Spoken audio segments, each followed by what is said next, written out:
जय श्री कृष्णा। प्रिय दर्शकों, आप सभी का स्वागत है हमारे इस YouTube चैनल पर। दर्शकों, यदि 2022 के अंदर राजनीतिक क्षेत्र के अंदर अगर किसी राज्य ने सबसे ज्यादा चौंकाया है तो वो महाराष्ट्र है। महाराष्ट्र की राजनीति में जो हुआ ना पहले कभी हुआ ना भविष्य में कभी होगा।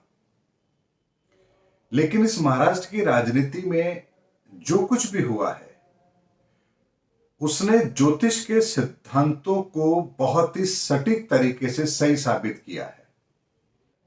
और दर्शकों, ज्योतिष के सिद्धांत में होता भी यही है कि अगर आपकी कुंडली बहुत स्ट्रांग है और उसके आधार पर यदि आपको प्रेडिक्शन दी जा रही है कि आप जीतेंगे, तो आप ये मान के चलिए कि आपका प्रतिद्वंदी यदि आपसे भी स्ट्रांग योग बना रहा है, उसकी कुंडली में कोई स्ट्रांग योग बन रहे हैं, तो आपके सामने उसकी कुंडली ज्यादा पावरफुल होने के कारण से आपको हार मिल सकती है।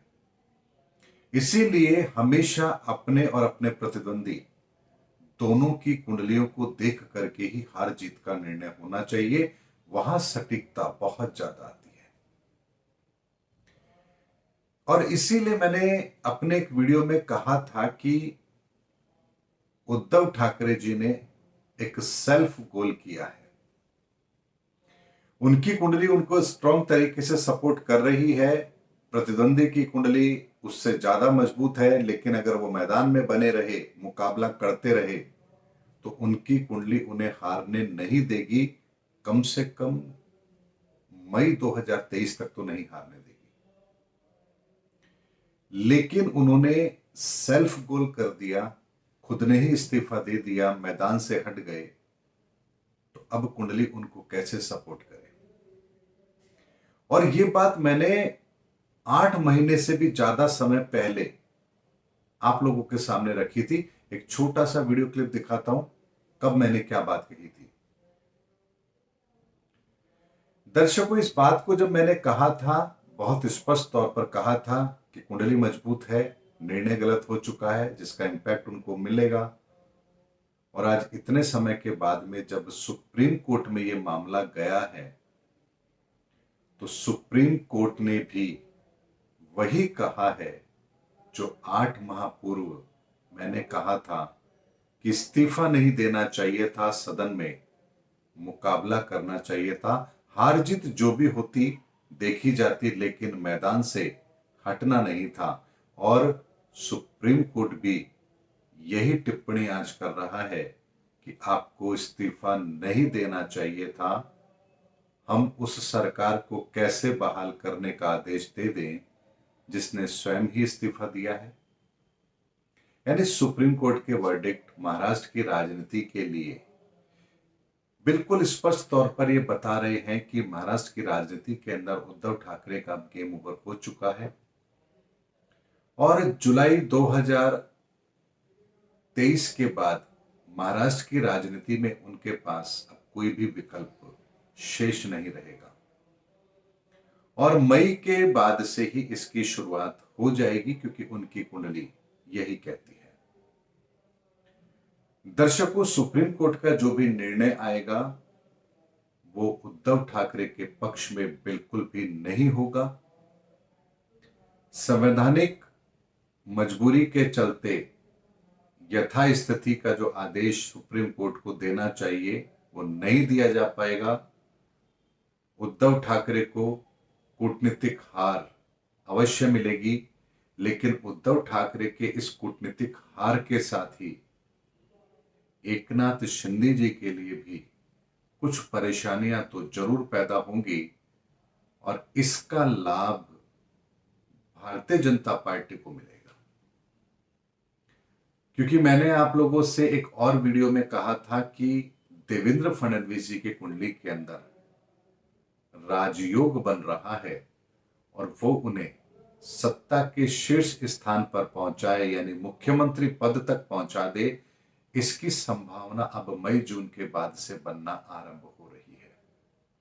ये तीनों चारों वीडियो मैंने YouTube पर डाले हैं, आप उनको देख सकते हैं।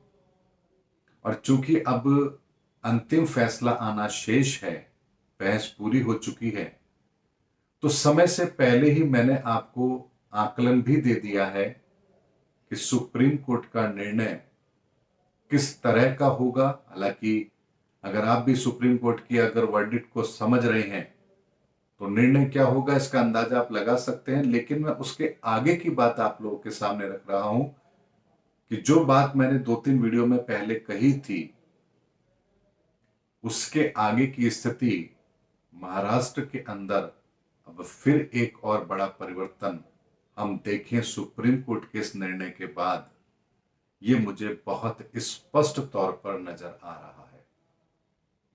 यानी महाराष्ट्र की राजनीति के अंदर एक अंतिम प्रहार, राजनीतिक प्रहार होने वाला है और सत्ता का खेल अपने अंतिम पड़ाव पर पहुंचने वाला है।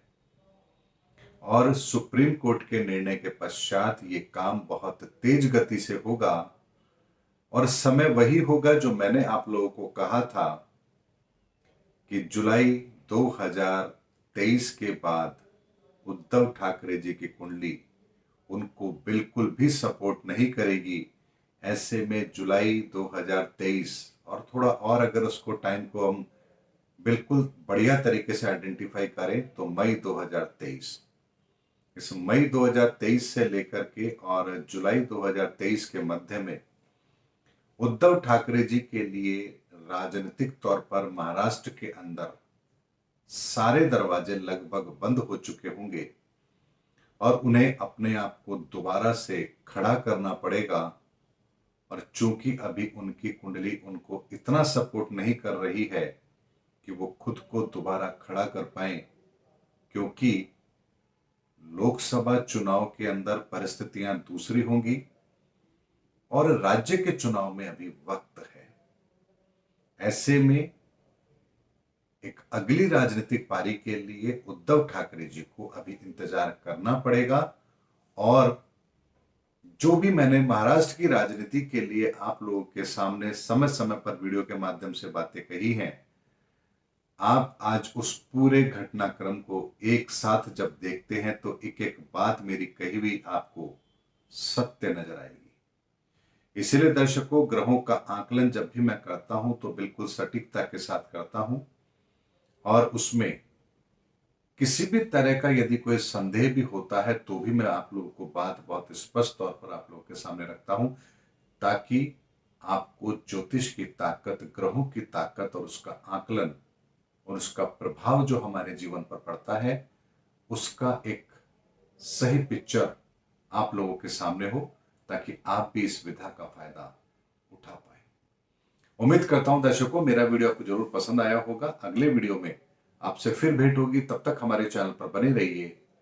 जय हिंद, जय भारत।